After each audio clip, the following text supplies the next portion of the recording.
Es mediáticamente mucho menos jugoso que la amnistía, pero el sistema de financiación exclusivo que Cataluña podría obtener si se cumple lo acordado entre socialistas y Esquerra cambiaría la estructura financiera española.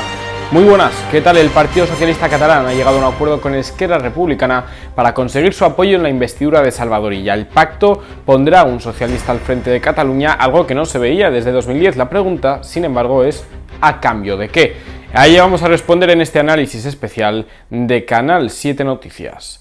Empezamos el 12 de mayo, la fecha de unas elecciones que dejaron a los socialistas como fuerza mayoritaria en el Parlamento Autonómico, pero su mayoría no era absoluta. El PSC necesita como mínimo los apoyos de Esquerra y de los Comunes, el partido a su izquierda, para poder investir a Salvador Illa como presidente de la Generalitat. Y tras más de 2 meses y medio lo han conseguido, un tiempo en el que no parecía evidente que ella fuese a gobernar. Episodios como la constitución de la mesa del Parlamento, para la que pactaron Junts y Esquerra, parecían alejar a los socialistas del poder. Se pusieron de esta forma a negociar, y a negociar de verdad. El objetivo era encandilar a Esquerra Republicana de Cataluña, que se estaba resistiendo más de lo esperado para ser un partido que perdió más de un tercio de sus escaños y que se encontraba en una situación interna crítica, con tantos cuchillos volando que era difícil saber directamente de dónde venían. Y pese a estar en una situación de minoría, pese a que una repetición electoral seguramente hundiría más a Esquerra, el partido ha tenido siempre en mente que no podía abandonar sus tesis y exigencias independentistas. Tenían que convencer a unas bases que de primeras no tienden a fiarse del PSOE. Con el pacto conocido esta semana lo han conseguido. El 53% de los militantes republicanos daba el sí a su acuerdo, así que vamos a lo importante, ¿en qué ha consistido? Y antes de verlo detalladamente, sepan que es mucho más que un gesto político, que va mucho más allá que la amnistía. De hecho, lo firmado con el PSOE daría al gobierno catalán y a Cataluña como autonomía mucho poder económico. Porque el pacto tiene 25 páginas, pero entre todas las medidas propuestas sobre cuestiones relacionadas con lo que se ha terminado por llamar conflicto político o sobre el blindaje del catalán como lengua, lo que puede cambiar todas las tornas no ocupa ni 5 carillas.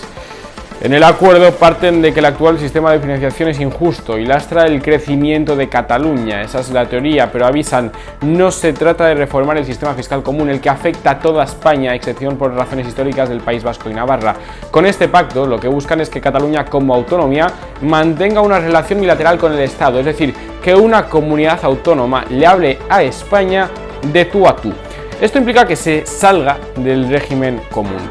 Según este sistema, el vigente es el Estado el que recauda los impuestos, el que hace caja. Salvo los propios de las autonomías o los totalmente cedidos como patrimonio, sucesiones o donaciones, es la agencia tributaria estatal la que se encarga de recoger los impuestos.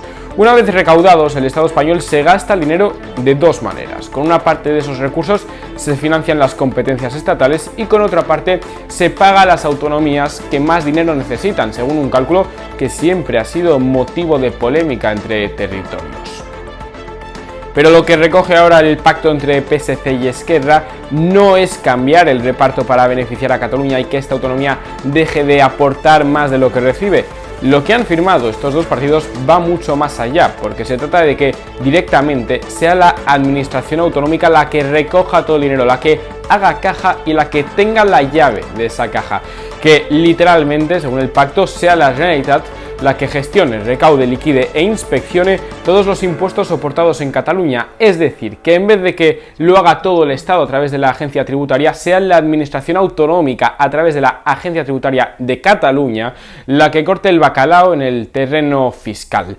Esto implicaría la salida del régimen común de la segunda comunidad que más aporta a la caja global. Para compensarlo, el acuerdo dice que Cataluña dará al Estado el equivalente a los costes de los servicios que se brinden a Cataluña desde la administración central. Además, habla de una aportación de solidaridad con el resto de autonomías, pero no especifica cómo se calculará, más allá de que estará limitada por el principio de ordinalidad. Según ese principio, lo que recibe una autonomía por habitante no puede ser menos de lo que reciben otras comunidades que aportan menos. En todo caso, el texto de este acuerdo es muy vago y presenta numerosos pozos técnicos que irán cubriendo si quieren que se materialice. Es un pacto grosso modo, del que por ahora podemos sacar conclusiones a mano alzada.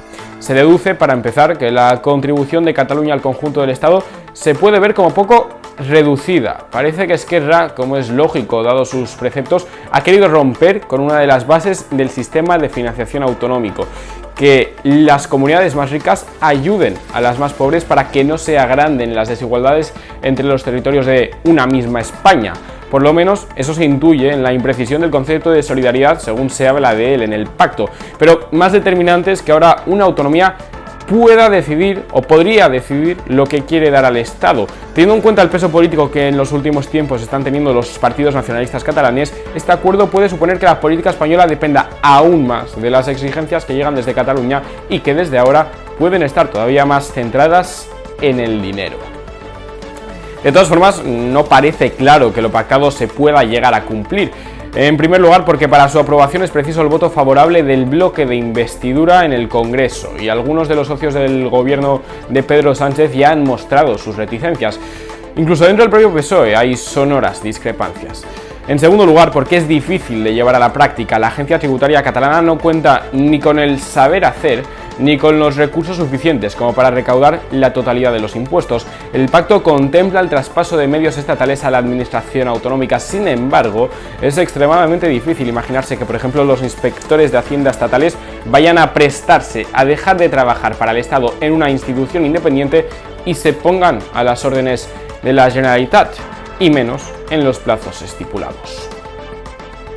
Sea como fuere, no es la primera vez que la financiación autonómica se cuela en el debate político. Antes, gobiernos de ambos lados cedieron impuestos a las autonomías, y aunque en varias ocasiones todo empezó en Cataluña, siempre terminaron homologándose al resto de zonas de España. Sin embargo, sí es la primera vez que se modifica el sistema fiscal a cambio de un gobierno autonómico y no central. También es la primera ocasión en la que se pasa de ceder una porción de los impuestos recaudados a ceder directamente toda la recaudación fiscal. Aunque es pronto para saber en qué se parecen y en qué se diferencian, hay quien establece ciertas semejanzas, por lo menos conceptuales, con el sistema de financiación foral que afecta a País Vasco y Navarra, salvo que para explicar este sistema hay que remontarse como poco a la Tercera Guerra Carlista. Para explicar este pacto, en cambio, basta con remontarse a cuando Sánchez dijo que había que hacer de la necesidad virtud. El concierto económico que la ministra de Hacienda, María Jesús Montero, rechazó hace ya 3 semanas es ahora útil para normalizar la política catalana, dicen desde el PSOE. Además, ha abierto un debate sobre la federalización del Estado que requiere como mínimo de otro vídeo para ser explicado. Y si han llegado hasta aquí, habrán comprobado que la financiación autonómica es un tema poco sexy, menos en verano y con Juegos Olímpicos, así que veremos en qué termina el acuerdo, pero podríamos estar ante un cambio trascendental en la estructura fiscal del Estado español si se cumple realmente, por lo menos un intento. A veces en política hay que explicarse una manida máxima, follow the money, o en catalán, segueix els diners. Lo seguiremos en Canal 7 Noticias. Mientras me despido, soy Santi Vilas y como siempre, espero haberme mantenido subjetivamente neutral. Adiós.